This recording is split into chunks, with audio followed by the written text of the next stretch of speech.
Bibi ko. I love you. Love you, pare. Bibo! Bibo!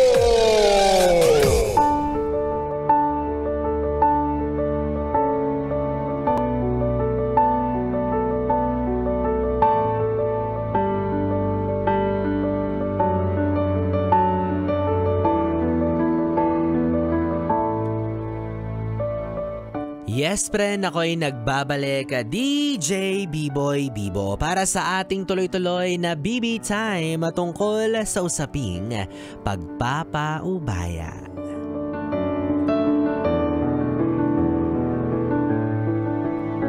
At kanina nga mga yes, friend, ay napakinggan natin ang sulat na ipinadala sa atin ni Mikey para sa kanyang ex-boyfriend na si Ruel. Si Ruel na confused sa kanyang preference. Well, hindi pala talaga tayo sure, no, kung confused ba talaga siya or sadyang hindi niya lang talaga nilinaw yung gender identity niya kay Mikey.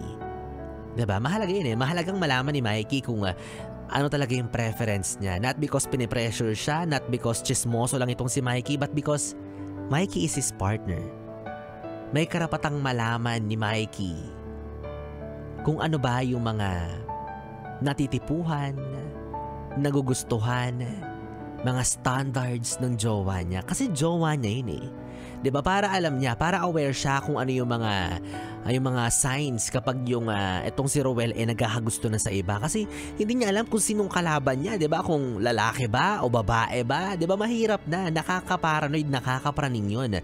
So, noong una naman, merong mga signs, merong mga hints na ibinibigay sa kanya na baka nga talagang hindi pa baling-balian etong si Ruel, 'di ba? Kasi sabi nga din sa kwento nung kinain ng donut niya. Parang hindi daw nag-enjoy si Ruel. Well, nag-enjoy naman daw siya, pero in a way, natawa siya, 'di ba? Parang nakakawala daw ng momentum ganon. So, sa usapan natin ngayong gabi, no, dito papasok yung importance of loyalty and honesty sa partner mo.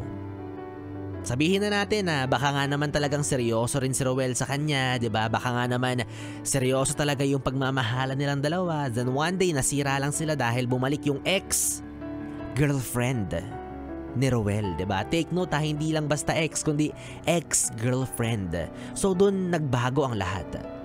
Doon nag-upside down ang kwento. 'Yun ang plot twist. Una, hindi naman talaga problema or issue na matatawag kung ano man yung gender identity mo, no? Regardless kung nagkakagusto ka sa babae, nagkakagusto ka rin sa lalaki, walang issue doon, walang problema doon. Unti-unti natatanggap na yan ang lipunan natin at dapat mas tinatanggap pa natin, 'di ba? Pero sana nga, again, dinisclose mo sa partner mo kasi maging siya naging clueless kung ano ka ba talaga. Well, sabihin na natin na maging ikaw na-explore mo pa yung sarili mo, na-explore mo pa, hinahanap mo pa kung sino ka ba talaga, pero sana naging open ka sa kanya. Sana alam niya na meron kang ganyang pinagdadaanan kasi partner mo yan. Nagtagal kayo ng halos or lagpas 1 taon. Tapos hindi mo na open up yun. Kaya siya nagmukha rin siyang tanga, wala siyang idea. Kasi ang nasa isip niya, ang cravings mo talong, pero at the same time, nag-crave ka rin daw pala sa tahong. Ano ba talaga, diba? So, nagiging confusing yan in a way na hindi niya alam kung ano ba talaga yung gusto mo. Kung siya pa rin ba talaga yung mahal mo. Diba? And pangalawa, again, to remind you, to emphasize, regardless of your gender, hindi kailanman naging tama ang manloko at mangaliwa. 'Di ba? Doon pumasok yung pangalawang problema. Na hindi ka na nga naging honest sa preference mo, pinagpalit mo pa siya. Pinagpalit mo siya or hindi naman kaya binalikan mo pa yung ex-girlfriend mo. Yun yung naging problema. Niloko mo siya. Hindi ka naging tapat sa nararamdaman mo sa kanya. Yung gender issues mo kahit papano reasonable pa yun eh. Maiintindihan pa niya yun. Oo. I-embrace ka pa niya kung malalaman niyang bisexual ka or whatsoever, kung ano man yung gender mo, 'di ba? Kung paano mo kinikilala yung kasarian mo, maiintindihan niya yun for sure. Pero niloko mo siya eh. Niloko mo siya ng 2 ulit, ng 2 beses.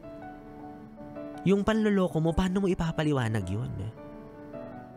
Paano mo i-justify yun? Kasi bali-balik na rin man ang mundo, hindi mo maaalis yung katotohanan na nagloko ka. Kahit maging tomboy, bakla, or whatsoever ka pa, diba? Nagloko ka. Niloko mo siya.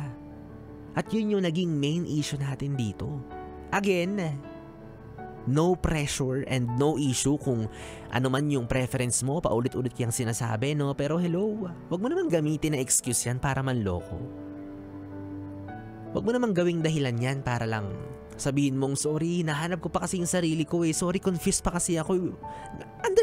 Understandable yun, di ba? Gets namin yun. Gets ng kahit sino yun. Kung hindi mo pa kilala yung sarili mo at no pressure para sa'yo doon.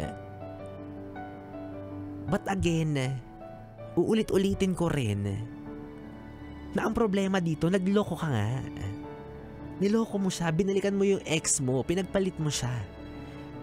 Hindi ka naging tapat sa kanya, yun yung issue natin dito. Kaya for Mikey or, di ba, yung letter sender natin na si Mikey, kung ano man yung naging desisyon mo na ipaubaya siya, alam kong masakit pero para sa akin, alam kong yun din yung tama. Tama yung ginawa mong yun. Pakawalan mo yung taong hindi sigurado sa'yo, palayain mo yung taong hindi karapat-dapat sa pagmamahal mo, ipaubaya mo yung taong may iba ng gusto. And at the end of the day, piliin mo yung sarili mo. At eto naman para sa mga manloloko, no? Simple lang naman ang buhay, wag nating gawing komplikado. Ano ba naman kayo? Diyos ko naman, ang dami-dami ng ganitong issue sa mundo. Hindi pa ba kayo natututo? Diba? Para hindi ka makapanloko, simple lang ang kailangan mong gawin kapag may iba na kayong mahal, may iba na kayong natitipuhan, sabihin nyo ng agaran. Ganun lang yun. Sabihin mo kung anong pangalan, taga saan, kasi susugurin namin yan. Ano, ganun-ganun na lang yun? Magpapaubayan na lang kami basta-basta. Hello? Hindi Moira de la Torre ang pangalan namin. So bottom line ng ating usapan ngayon, yes friend, para sa ating BBC or B-Boy Bibo confession sa sulat na ipinadala ni Mikey para sa kanyang ex-boyfriend na si Rowel.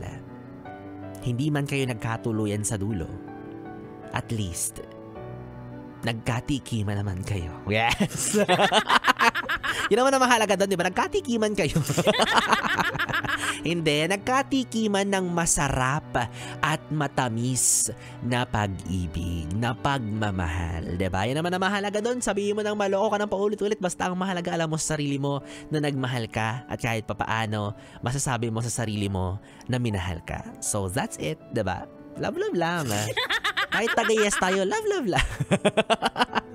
Ay nako, well anyways mga yes friend, 3 oras na BB tayo mga ating pinagsamahan. Nakapiling nyo po ang BB nyo sa radyo, DJ B-Boy Bibo, ang DJ na nagsasabing mabilis man tumakbo ang kabayo. Nako, mabilis din namang bumayo si B-Boy Bibo ng dila sa radyo at mikropono. Ikaw talaga, ang bastos-bastos mo. Magkasama at magkarinigan tayong muli bukas, araw ng Sabado mga yes friend. Makakapiling niyo po ako mula 2 p.m. to 6 p.m. para sa ating programang Stick to One, mga kantang OPM hatid sa inyo ng 101.1 Yes FM. Solid! Good night, baby! Mwah, mwah.